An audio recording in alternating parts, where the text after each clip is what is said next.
السلام علیکم میرے باشر دوستو، آج میں آپ کے سامنے کچھ حقائق رکھنے جا رہا ہوں۔ ڈاکٹر عامر لیاقت حسین صاحب اللہ کو پیارے ہو چکے ہیں، لیکن جو تنازعات انہوں نے دیکھے ہیں اور خاص طور پر ان کو کس طرح سے پھنسایا گیا، خاص طور پہ ان کی جو تیسری اور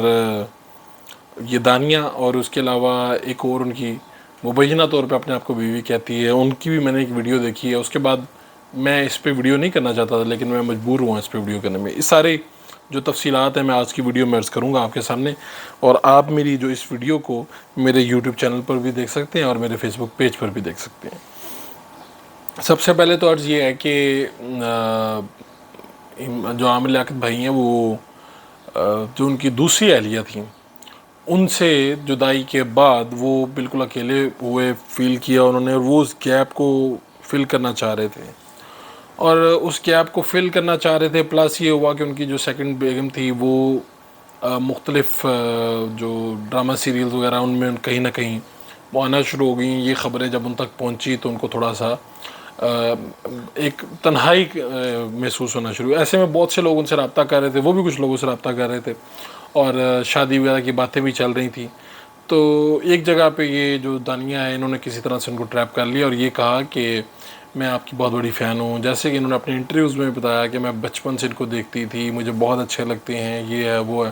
اور خالی یہ ٹریپ نہیں تھا، یہ بھی تھا کہ ہم بھی سید ہیں، یہ ساری باتیں تھیں، اور جس سے وہ ظاہری طور پہ ایک تو بندہ متاثر تو ہوتا ہی ہے بعض دفعہ، اور جذباتی بھی وہ تھے، اور پھر وہ اس ٹریپ میں بھی آئے، اور یہ سارا جو بھانڈا ہے وہ پھوڑا بھی کسی نے۔ پھر بعد میں وہ ویڈیوز اور آڈیوز آپ کے سامنے ہیں۔ سمیرہ عزیز ایک سعودی عرب میں جرنلسٹ ہیں،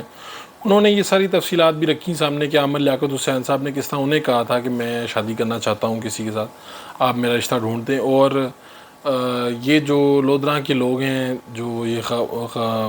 جو اہل خانہ تھے اس کے خاتون کے، جن کے ساتھ شادی ہوئی دانیہ، تو انہوں نے کیسے ان کو ٹریپ میں لا کے ان کو لودھراں بلوایا، اور کس طرح سے شادی ہوئی، اور اس کے بعد ان کا پلان کیا تھا پیسے ان سے لوٹنے کا، یہ انہوں نے سمیرہ عزیز صاحبہ نے اپنی ویڈیو میں کہا، نیو ٹی وی کے پروگرام میں۔ اور پلس اس میں یہ کہ بھائی یہ ساری باتیں ان کی زندگی میں لودھراں کی ایک معتبر اور معزز خاتون نے عامر لیاقت صاحب تک پہنچا دی تھیں کہ آپ کے ساتھ بڑا ظلم ہو گیا ہے، یہ خاتون، یہ لڑکی جو ہے، یہ میرے گھر پلی بڑی ہے، میرے گھر کام کرتی تھی، اور یہ لالچی لوگ ہیں، ہم نے نکال دیا تھا، آپ کہاں پھنس گئے ہیں، آپ کو پتہ نہیں چلا۔ اور مین والی یہ پتہ چلا کہ دانیہ جو ہیں وہ مبینہ طور پہ ان سے پیسوں کا مطالبہ کرتی رہیں، اور یہ بھی کہتی رہیں کہ اگر آپ مجھے پیسے نہیں دیں گے تو میں آپ کی بدنامی کا باعث بنوں گی، جس کا وہ باعث بنی بھی بعد میں۔ اور لاکھوں روپے عامر لیاقت صاحب ان کو دے چکے تھے،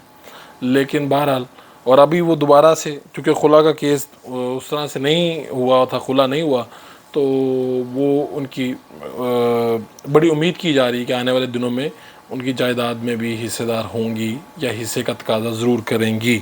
اور عامر لیاقت صاحب بہت سے تنازعات میں ویسے بھی گرے تھے، اپنی پروفیشنل لائف سے تھوڑے پریشان تھے، پھر جب آپ تنہا فیل کرتے ہیں، پھر اس کے بعد آپ ایک سہارا ڈھونڈتے ہیں، اور سہارا بھی آپ کو پھر ایسا دھچکا دے، اس کے بعد آپ پریشان ہو جاتے ہیں۔ جب اس بیوی نے واپس گئی لودھراں اور جا کے عامر لیاقت صاحب کی ویڈیوز وائرل کی، جو تنہائی کی ویڈیوز تھیں، اس کے بعد تو وہ بالکل ٹوٹ گئے، اور پھر میرا کئی مرتبہ ان سے رابطہ بھی رہا، فون پہ بھی، ملاقات بھی۔ ایک میں آپ کو ویڈیو سنا چاہ رہا ہوں، کچھ اپنی سیاست سے بھی پریشان تھے، تو یہ آڈیو میں سن رہا تھا، تو میں نے کہا آپ کے ساتھ شیئر بھی کروں، 1 منٹ کی آڈیو شیئر کرتا ہوں آپ کے ساتھ۔ میں تو بھی کراچی میں ہوں، میں تو کراچی میں بھی ہوں۔ یہاں مجھ سے کسی نے بات کی تھی، بات یہ کہ لاجسٹ میں آؤں گا، آنا ہے۔ میرا کیا ہے، میں آپ کو بتائیں، میرے پاس تو آواز ہے، زبان ہے، اور میں ٹویٹر پر اس کو جواب دے رہا ہوں۔ یہ جو اس کو تو میں نے ننگا کر دیا، اور میں کسی کو ظاہر ہے کہ اپنا فاروق بھائی میری کوئی خاندانی اور ذاتی پارٹی تو ہے نہیں، یہ تو وہ لوگ تھے جنہوں نے مجھے تباہ کر کے رکھ دیا یار۔ میرا پولیٹیکل کریئر تو چھوڑیے، میرا میڈیا کا کریئر تباہ کر دیا، اور اس کے بعد یہ ابھی مجھے روک رہے ہیں، ترلے منتے کر رہے ہیں، اور ظاہر یہ کر رہے ہیں کہ ہمیں عامر لیاقت بھائی پیچھے پڑ رہے ہیں، پاگل ہوئے ہیں کہ یار عامر بھائی چپ ہو جاؤ یار، خدا کا واسطہ میرا بھائی، یا بھائی یہ حرامی۔ یہ جو آڈیو ہے، یہ میری گفتگو کے درمیان میں ایک آڈیو ہے، کل میں عامر بھائی کے جو پیغامات ہیں جو میرے ان کے ساتھ ایکسچینج ہوئے تھے اس میں سے کچھ چیزیں سن رہا تھا، اور یہ اس آڈیو سے پتہ چلتا ہے کہ اپنی پروفیشنل لائف سے بھی پریشان تھے، سیاست میں تھے، عمران خان صاحب کے ساتھ کھڑے تھے چٹان بن کے، لیکن بہرحال ان کے ساتھ ان کے معاملات کچھ بہتر نہیں رہے، اور آخری دنوں میں ذاتی پریشانیاں بھی، یہ بھی پریشانی بھی، اور ایک بندہ ہے جس نے رمضان ٹرانسمیشن کا آغاز کیا تھا، اور پھر ایسا وقت آیا کہ انہوں نے اپنی آخری ویڈیو میں بھی یہ ذکر کیا کہ ان کو جس طرح سے احترام اور عزت کے ساتھ کام ملا کرتا تھا، چینلز ان کے آگے پیچھے دوڑے لگایا کرتے تھے، تو وہ سلسلہ نہ رہا، اور وہ سارا سلسلہ جو بنا وہ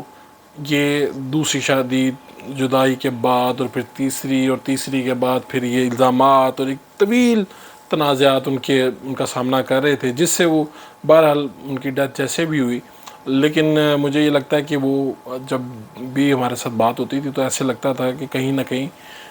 بہت زیادہ پریشان ہیں، گھبرائے ہوئے ہیں، اور ٹینس ہیں، اور فرسٹریٹ ہیں۔ تو ابھی بھی لوگ مطالبہ بھی کرتے ہیں، مجھے کئی لوگوں نے میسیجز کیا کہ آپ کیوں نہیں ویڈیو بناتے۔ میں یہ نہیں چاہتا کہ دانیہ بی بی یا ان پہ کوئی الزامات لگائے جائیں، ایک بندہ چلا گیا ٹھیک ہے، لیکن بہرحال ایک افسوس ہوتا ہے کہ یار کوئی لالچ جو ہے بعض دفعہ لوگوں کو لے جاتا ہے، اور لالچ جو ہے کس طرح سے کسی کی زندگی بھی لے جاتا ہے، اور ایک ایسا پاکستانی سٹار جس پہ بہرحال جو بڑا ذہین سٹار تھے، اور وہ کس طرح سے چلے گئے اور ہم ان سے محروم ہو گئے، اور یہ ساری جو حرکت ہوئی، سارا کیسا معاملہ ہوا، سارا قصہ کیا ہوا، یہ سارے آپ جانتے ہیں۔ آپ ذرا انٹرویوز سرچ کریں ان کے، آپ کو پتہ چل جائے گا کہ انہوں نے کیا کیا عامر لیاقت صاحب کے ساتھ۔ نئی ویڈیو میں نئی معلومات کے ساتھ پھر حاضر ہوں گا انشاءاللہ۔ اپنے میزبان کو اجازت دیجیے، اللہ نگہبان۔